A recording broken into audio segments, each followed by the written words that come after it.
Assalamualaikum warahmatullahi wabarakatuh. Waalaikumsalam warahmatullahi wabarakatuh. Nahmaduhu wa nusalli wa nusallimu ala rasulihil karim. Allahumma la ilma lana illa ma 'allamtana innaka anta 'alamul ghuyub. Rabbi shrah li sadri wa yassir li amri wahlul 'uqdatam min lisani yafqahu qawli. Jamaah salat subuh yang sama-sama dirahmati oleh Allah Subhanahu wa taala. Bersyukur kita sebelumnya kepada Allah Subhanahu wa taala. Alhamdulillah, dengan kasih sayang Allah kita telah dimudahkan untuk sama-sama melaksanakan sholat subuh dengan berjamaah. Mudah-mudahan sholat subuh kita diterima oleh Allah Subhanahu wa taala. Amin ya rabbal alamin. Hadirin yang dimuliakan oleh Allah Subhanahu wa taala, sejenak kita mendengarkan satu hadis dari baginda Nabi Muhammad sallallahu alaihi wasallam tentang pentingnya mengirim doa untuk orang yang sudah meninggal dunia. Kenapa?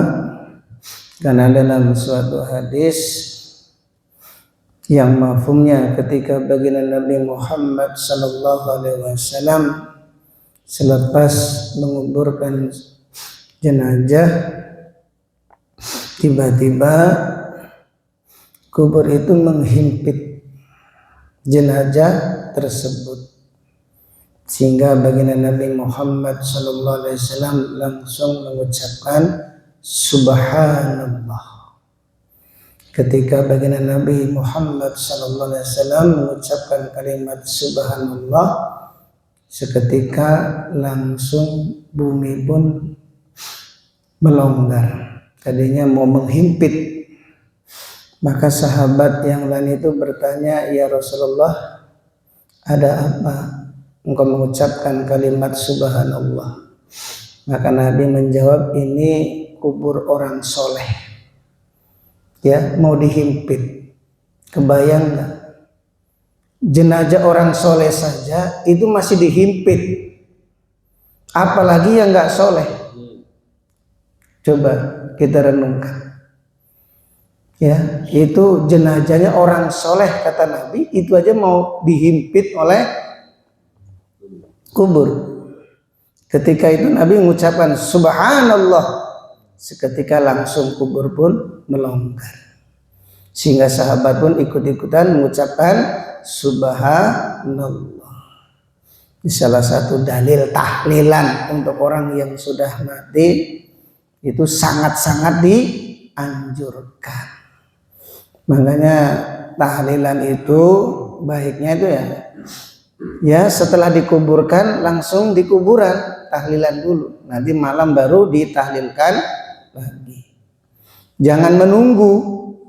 Kebanyakan orang tuh pas selesai pemakaman nggak tahlilan, tahlilannya nanti malam. Kasihan yang dikubur itu menunggu bantuan dari orang yang masih hidup, kan nunggu malam lama, betul?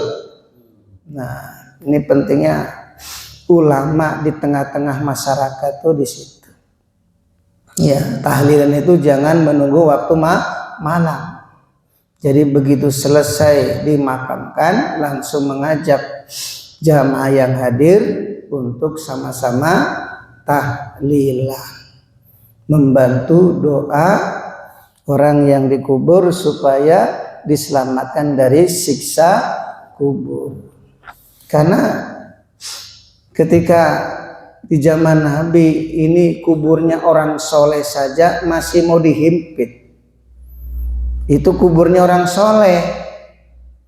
Kalau kita kira-kira gimana nih? Masya Allah ya. Orang soleh itu apa? Ya orang soleh itu ya yang selalu taat kepada Allah, meninggalkan larangan-larangan Allah, itu orang soleh. Kita ini kan diajak kebaikan aja sulit. Untuk berlama-lama di masjid aja sulit. Diajak yang wajib taklim aja sulit. Kira-kira termasuk orang soleh atau orang salah? Ya, ini orang soleh di zaman Nabi, sahabat itu mau dihimpit juga kuburnya, kebayang nggak? Tapi ketika Nabi mengucapkan subhanallah, seketika langsung melonggar kuburnya, sehingga sahabat ikut-ikutan mengucapkan subhanallah. Ini penting. Nah, kalau kita nih ya orang tua yang sudah meninggal itu berbanyak ya kirim doa atau istighfar untuk orang tua kita yang sudah meninggal dunia.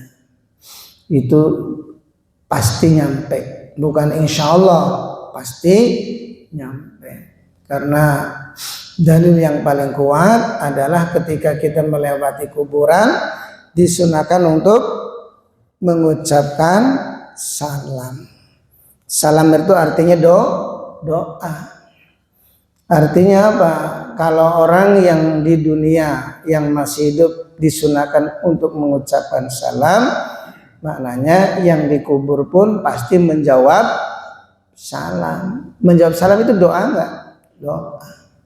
Andaikan yang dikubur enggak bisa menjawab salam, ngapain disunahkan untuk mengucapkan salam? Betul.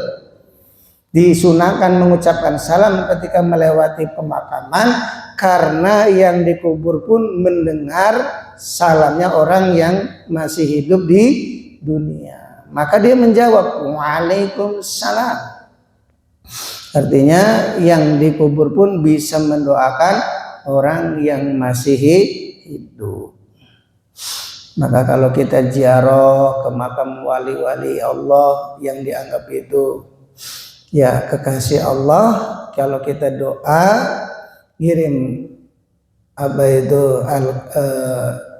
zikir-zikir yang dihadiahkan untuk makam yang kita ziarahi, itu ya insya Allah yang di dalam kubur pun akan mendoakan kita. Apalagi yang didatangi itu ya dianggap itu adalah kekasih Allah. Maka di sini hadis tentang Rasulullah Sallallahu Alaihi Wasallam memintakan ampun kepada orang yang setelah selesai dimakamkan.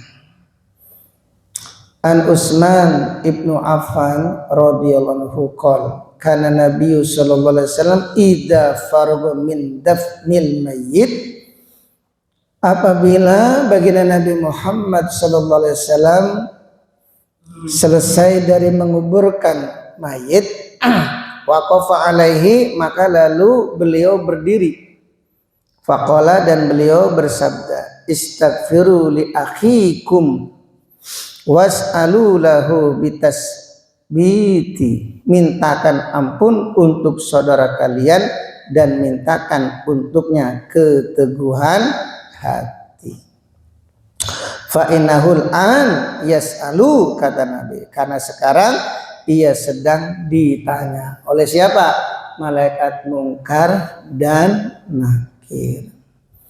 Jadi ini perintah, ini baru salah satu hadis bahwa doa orang yang masih hidup itu nyampe ya kepada orang yang sudah meninggal dunia. Maka Nabi mengatakan setelah menguburkan mayit, istaghfiru li akhikum was'alu lahu bitasbiti, mintakan ampun untuk saudara kalian dan mintakan untuknya keteguhan hati. Karena malaikat mungkar nakir ini wajahnya sangat menyeramkan. Jadi jangankan disiksa, baru melihat malaikatnya saja itu udah cukup sebagai siksaan. Saking mengerinya, saking mengerikan wajahnya malaikat mungkar dan nakir yang suaranya menggelegar. Kan gitu. Mungkin lebih ngeri lagi lah. Sudah suaranya mengerikan. Banana bangun. Bah siapa nih? Baci bacang bangun. Oh masih tidur. Masya Allah. Suaranya menggelegar, ya. Kemudian wajahnya mengerikan. Ya, bagi orang yang amalnya sedikit, nah ini sudah ketakutan. Makanya Nabi memerintahkan kepada umatnya supaya kalau orang jenazah selesai dimakamkan untuk meminta ampun dan minta diteguhkan hatinya supaya menghadapi malaikat mungkar nakir itu tidak gemeteran. Orang kalau sudah gemeteran tuh kan mau jawab susah, ceplak kepalanya, keburu diceplak kepalanya, kelamaan kamu tuh, man robuka, bukan wareg ya. Bukan warat, ceplak, kelamaan kamu itu. Diajak kebaikan susah banget, jadi ceplak sama malaikat mungkar nakir itu enak aja. Ya, apalagi yang sukanya mabok minum arak, ya, dicaplak sama malaikat. Siapa Tuhanmu? Anggur merah. Wah, dipukul, cetak lagi. Dahsyatnya, pukul lagi, teganya. Wah, main-main nih orang. Ya ini nasib orang yang di dalam kubur tanpa membawa amal soleh. Yang soleh saja mau dihimpit loh, kebayang nggak? Yang soleh saja masih dihimpit, apalagi yang nggak soleh kayak kita ini, yang nggak betahan diajak kebaikan, betul nggak? Kira-kira nanti dikubur kumaha? Ya, kalau mungkin ada yang mau mendoakan, alhamdulillah. Namanya orang tuh selesai pemakaman langsung pada pulang. Tahlilannya nanti nunggu malam. Nunggu malam. Waduh, keburu dihimpit oleh kuburan, dihimpit sehingga tulang rusuk saling bersilangan, krek. Namanya dihimpit itu ya terasa. Saat itu karena ruh dikembalikan ke jasadnya sehingga merasakan ya seperti orang merasakan sewaktu hidup, sakitnya sama. Ya, ruhnya itu dikembalikan biar ngerasakan. Makanya orang dikubur itu baru kaget. Karena selama dia meninggal kemudian dimandikan, dikafani sampai dikuburkan itu dia mengira sedang mimpi. Kenapa nih kok saya dimandikan, dikafani, disolati, ya, kemudian sampai dikubur. Nah baru sadar-sadar setelah orang pada pulang. Dia sadar, dikira dia bangun dari tidurnya, dipegang kanan kirinya ternyata tanah. Wah, di situ dia teriak sekuat-kuatnya. Siapa yang pertama kali diteriaki? Istrinya. "Oi, istriku." Nggak denger. Wong istrinya sudah dapat SMS dari laki-laki yang baru kok. Ya toh? "Hai anakku." Nah, orang saya mau rebutan warisan kok. Aduh, nggak ada yang dengar sama sekali. Inilah ya, orang akan tahu nasibnya nanti kalau sudah dikubur. Makanya yang masih hidup ini sangat berharga nih. Ya, jangan disia-siakan karena kita ini camat semua. Calon mati, bukan caleg. Kalau caleg ada yang jadi, ada yang enggak. Yang jadi senang, yang enggak jadi.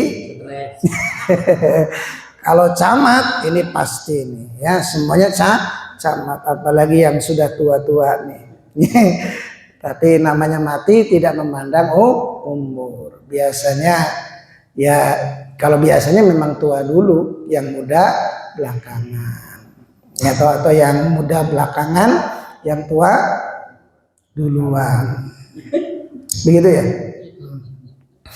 Ya ini penting supaya orang itu memperbanyak amal dengan tujuan nanti dikubur bisa menjawab pertanyaan malaikat mungkar dan nakir. Karena kubur itu nggak peduli siapapun orangnya, mau pejabat, rakyat, punya keturunan, bangsawan, nggak peduli. Maka ketika Sayyidah Fatimah radhiyallahu anha meninggal dunia, maka para sahabat ikut mengantarkan jenazah Sayyidah Fatimah. Dan di antara salah satu sahabat yang dekat dengan keluarga Nabi adalah Sayyidina Abu Dzar Al-Ghifari. Sehingga Sayyidina Abu Dzar Al-Ghifari ini sampai meletakkan jenazah Siti Fatimah ke liang lahat. Siapa namanya sahabatnya? Abu Dzar Al-Ghifari. Karena merasa kehilangan dan nasib bagaimana putri Rasulullah SAW nanti dikubur, sehingga Sayyidina Abu Dzar Al-Ghifari ini berpesan kepada bumi, hai bumi, tahukah Anda siapakah jenazah ini? Dia adalah putri baginda Nabi Muhammad sallallahu alaihi wasallam, istri dari Sayyidina Ali Al-Murtado dan ibunda dari Sayyidina Hasan dan Husain, cucu baginda Nabi Muhammad sallallahu alaihi wasallam. Pesannya gitu kepada bumi. Karena ini wanita bukan wanita biasa. Ini wanita putrinya baginda Nabi Muhammad sallallahu alaihi wasallam, istri Sayyidina Ali, ibunda Sayyidina Hasan dan Husain, yaitu cucu baginda Nabi Muhammad sallallahu alaihi wasallam.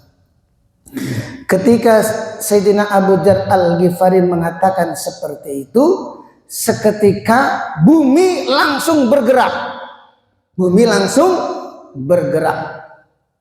Ada suara goib yang menyusup terdengar oleh setiap hati orang yang hadir pada saat itu. Apa kata bumi? Aku adalah tempat menyimpan amal soleh. Aku tidak peduli keturunan siapa saja, ya, pokoknya nggak peduli keturunan siapa saja, aku tidak peduli. Karena aku adalah tempat untuk menyimpan amal soleh, kata bumi. Maka tidak akan ada yang selamat, kata bumi, kecuali orang yang memiliki amal soleh. Kemudian orang yang niatnya ikhlas dan yang bersih hatinya. Jadi orang yang selamat, kata bumi, orang yang banyak kebajikannya, ikhlas niatnya, dan bersih hatinya. Nah ini 3. Pertama apa? Banyak kebajikan, ikhlas niatnya. Yang ketiga, bersih hatinya, amalnya ikhlas, ya. Kemudian apa? Hatinya bersih, tidak ada punya rasa dendam sedikit pun kepada saudara muslim. Karena orang yang masih ada punya rasa dendam kepada saudara muslim lebih dari 3 hari, kalau dia mati maka menjadi ahli neraka. Naudzubillah. Masya Allah. Makanya orang tuh ya namanya manusiawi, tidak luput daripada kesalahan. Setiap orang yang mesti dari segi perkataan perbuatan itu ada yang menyinggung, yaitu dimaklumin. Tapi jangan sampai putus hubungan, sampai tidak menegur lebih dari 3 hari. Kalau lebih dari 3 hari hukumnya haram. Kalau salah satu mereka meninggal dunia, maka dia akan disiksa di dalam kubur, belum di neraka. Hadirin yang dimuliakan oleh Allah Subhanahu wa taala, makinlah pentingnya kita banyak kebaikan insyaallah ya. Kemudian niat untuk ikhlas. Setiap amalan yang didasari dengan keikhlasan, walaupun amal itu sedikit, akan menyelamatkan seseorang dari siksa neraka. Yang ketiga, yang bersih hatinya. Yang sulit nih penyakit hati nih. Ya, yang sulit nih penyakit hati. Apalagi timbul sifat dengki, ini usahakan jangan sampai di hati kita ada sifat dengki. Innal hasada yakulul hasanati kama takulun narul hataba. Sesungguhnya sifat hasad akan memakan semua kebaikan seperti api memakan kayu bakar. Di hati kita ini ada sifat hasad. Ibadah kita selama 70 tahun seep. Tahu seep? Beak. Hah? Entek. Apa Pak Haji? Lebis. Oh, legis. Legis. Pokoknya habis. Ya. Gara-gara cuma ada sifat dengki. Itu semua amal ibadah kita, andaikan kita usianya 100 tahun, itu pun habis. Coba. Ini penyakit hati nih. Baru sifat dengki, belum sifat sombong. Orang tidak akan masuk surga yang dalam hatinya ada sifat sombong walaupun sebesar darah. Ya, di antara orang punya sifat sombong tidak mau mendengarkan kebaikan. Nah ini. Maka hadirin yang dimuliakan oleh Allah SWT, kita ini tadi sudah disampaikan adalah calon mati. Oleh karena itu, mumpung kita masih hidup, waktu hidup ini sangat berharga, jangan disia-siakan. Satu kalimat subhanallah yang diucapkan bagi orang yang masih hidup, Allah tanamkan satu pohon di surga. Itu ucapan subhanallah yang masih hidup. Coba sama-sama subhanallah. Langsung cash satu pohon di surga. Ustadznya dapat berapa? Ya, dapat lebih ya. Karena mengajak orang mengucapkan subhanallah, yang pemborong pahalanya yang mengajak. Masya Allah. Yang jelas semua zikir-zikir yang kita baca di waktu masih hidup ini sangat berharga, ya, sangat berharga. Tapi kalau sudah masuk di kubur, mau zikir 24 jam sudah tidak ada nilainya. Sudah tidak ada nilainya. Paling minta dikembalikan ke dunia, ya. Minta dikembalikan ke dunia. Ya Allah, kembalikan saya ke dunia. Saya akan berlama-lama di Masjid As-Syukur, akan jaga sholat berjamaah, akan duduk dalam taklim, akan duduk dalam istighosah. Ya, sudah terlambat. Sudah terlambat. Hati-hati. Orang yang soleh saja masih dihimpit oleh kubur, kata Nabi. Apalagi kita ini. Masya Allah. Maka perbanyaklah berbuat baik, supaya orang-orang yang masih hidup akan mendoakan kita di saat kita sudah meninggal dunia.